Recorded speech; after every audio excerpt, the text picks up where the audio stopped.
The past few months have been busy. Very busy. Give us an update on what's to come in Warsaw. Yeah, so currently the day program is coming along in Warsaw. We hope to have the Excel program open June 1st. Currently, we are in the licensure phase with DMH. So we have different sets of inspections going on. We've got people from DMH coming, the state fire marshal, all of that fun red tape that we're working through right now, but things are going well. And so the program should be scheduled to open and clients involved starting June 1st. I'm Staci Owen. I'm the co-host for Hopeful Connection, and I have Danielle Coffey sitting down with me today. She's the program director for community services, and we're going to talk about Excel services and what's to come later this year. Yeah, very excited to be here. Okay, 6 programs in 5 years. It's been a wild ride. As you know, 5 years ago, we opened our first day program, which was NICSA. And looking over all of the different reasons that we chose certain locations and why programs were open, I think helped guide us into what's our next step, which we really took into consideration with Warsaw. So, for example, we opened the NICSA program in Christian County because there was a need. There were a lot of individuals in that area who needed day program supports, and we were able to fill that role or fill that need in the community, and then that program has just continued to grow over the past 5 years. After that, we had identified Kirksville, Missouri, and Buffalo, Missouri as good opportunities for a day program. We had lots of individuals in those areas that needed that service, and so that was similar to Christian County in the sense that we knew there was a need we could fill there. A little different situation in Springfield. In 2021, we had another provider that was providing day program services. They closed their day program. They had somewhere between 30 and 40 individuals in that program who were then facing losing their services. That really can affect not only their daily lives, but the daily life of their caregivers. So we had individuals who lived at home with mom and dad had full-time jobs, and they have to be able to maintain those jobs in order to care for their child. And so we were able to open a day program in the same location.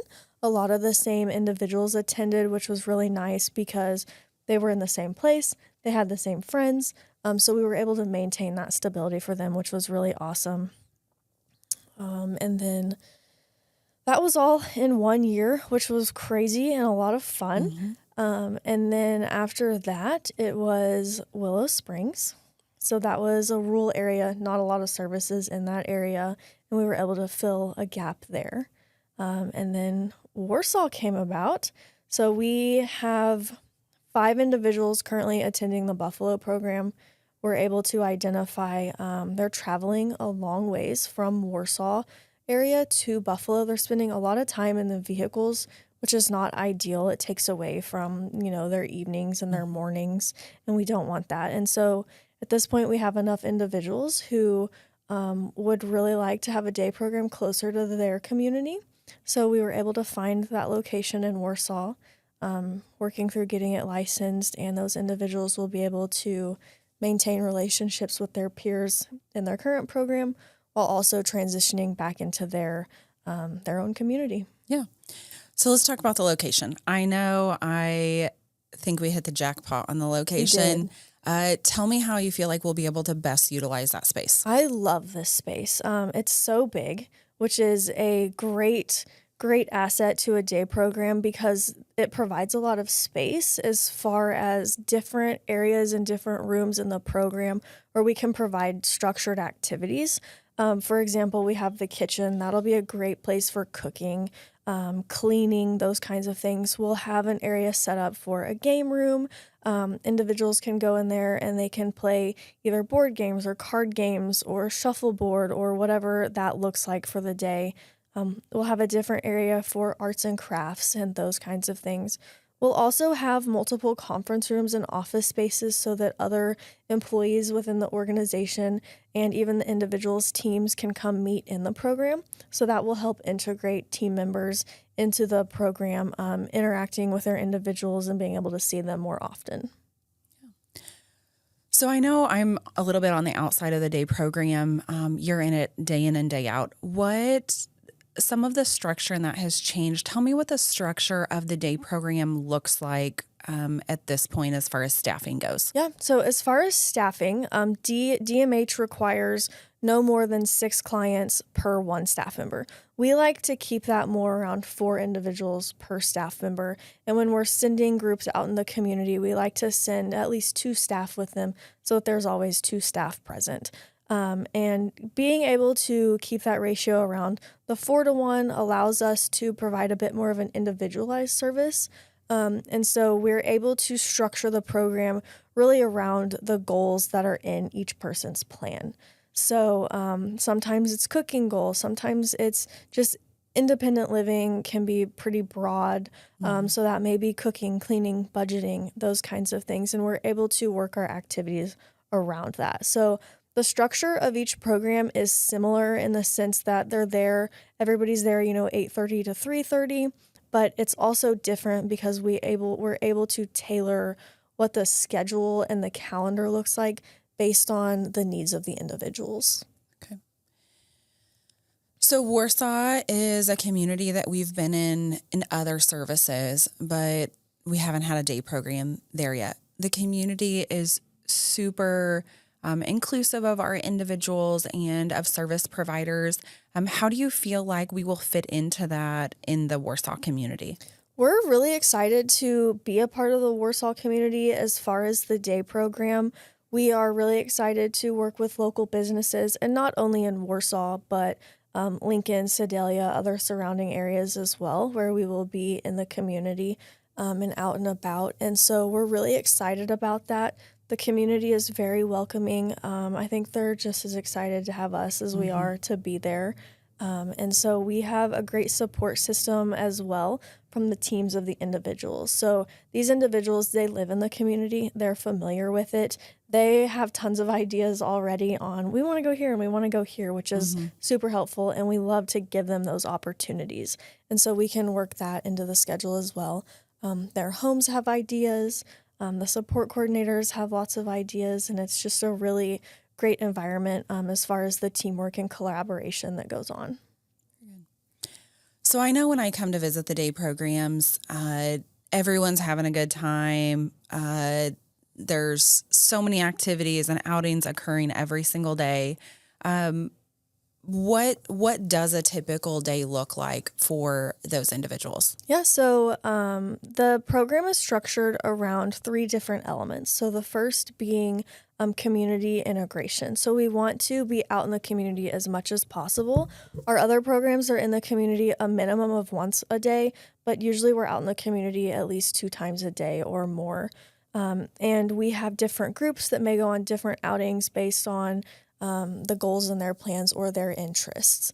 And so they spend a lot of time out in the community, but when they're not out in the community, they are at the program working on the other 2 key elements. The first being building positive relationships. So our staff are always modeling positive relationships with the individuals and with one another so that they can learn that skill. We also facilitate interactions between the individuals through games that we play, whether that be, playing a card game and, I have to step out for a minute. Can you sit in for me and finish this game? And then at one point we had, an individual and a staff member playing cards, and now we've got 2 individuals playing cards and they're interacting with one another. The third piece is independent living skills or activities of daily living, ADLs. And so we're focused on, cooking, cleaning, really skills that they can take home and live a more independent life. For some individuals, that's budgeting. And we incorporate these really throughout the whole structure. So even when they're on outings, they're working on these things. But that may be through skill stations, or that may be through a cooking activity. So for example, on skill stations, we may be working on budgeting, and that may be learning how to write a check or how to exchange money with one another and how to count money back. We try to keep them interactive and hands-on so that they are learning those skills. And then as far as like independent living, more things you see at home, cooking, cleaning, those kinds of things, through a cooking class, it's not just, hey, here's 10 ingredients and a recipe, throw this together and have a snack, but it's more of, we want to make tacos and we have $25 and we have to make tacos for 12 people. Let's sit down, let's budget that out. Let's figure out all the ingredients that we need. Make a list. We're going to go to the store. We're going to get all of those items. We're going to purchase those and we're going to exchange money with the cashier, have that face-to-face interaction, bring it back, and then we're breaking it down and cooking the actual meal and enjoying that together. I know just in the transfer of the 5 years since the first program opened, I've been so impressed with you and your team of how meaningful the day is. And when programs start and every program kind of finds their own way through it, I know that, TV and videos and electronics can be a huge piece of that. And that's not a piece or a large piece of what your guys' program is at Excel. And so talk about that a little bit as far as, has that been different for some of our individuals, and how have you been able to achieve so much success with very few electronics and technology? So the whole world is built around technology and electronics. And I was even thinking when I was talking about the interactions with cashiers, so many places now are self-checkout. And so we don't want to limit the individuals from learning those skills, because those are a useful skill in today's world. But we also want to focus primarily on face-to-face interactions and conversations and being able to build those social skills with one another. And so it's a balance. For the most part, our programs, we do not have TVs, we do not have computers, we don't even have Wi-Fi that our individuals can access. They have their own tablets and their own phones, which they bring, and that's fine. But we're not providing those things. We're not focusing on, okay, we watched 6 movies this month. If we watch a movie, we're going to the movie theater. And so that's really cool. For some individuals, it is an adjustment because they may come from a program where that's not the standard, or they may just be used to accessing their tablet at home as much as they want. And so it can be an adjustment. But I would say, overall, in the long run, they're building those relationships and they get such a benefit out of that it's not a focus long term for the individual. They move on from that and they're excited to see their friends. They're excited to play games with their friends, and they get competitive, and that's what it becomes about. I know just from visiting with the individuals and the families and our other programs that it's really creating that meaningful day and those connections throughout the day. And then they can spend their evenings and their downtime, watching movies and being on their phone. They have people to talk to. They have conversations to have with the people that they live with about what their day looked like. So I know just the transition away from that being a focus has been really successful for a lot of our individuals. Yeah, and we've had individuals who have built relationships with one another that are in a place where they're strong enough where they're wanting to hang out outside of the program, which is really awesome when they come to the program on a Monday and they have a story about, I met up with so-and-so this weekend and we played basketball at the park. And so those meaningful connections are happening in the program, but they're also happening outside of the program due to the relationships that they're building during program hours. So if we have a family support coordinator team that wants to get connected with Excel in Warsaw or any of our other programs, how do they go about doing that? Yeah, they can reach out to me. My information is on our website, and it's a super easy process. We have a form that they can fill out. It gives us all of the necessary information up front about the individual. From there, we will set up a meeting. They can come tour the program. They can do trial days and try out the program before they make that commitment. And then we just go through the process of requesting those authorizations and getting them set up.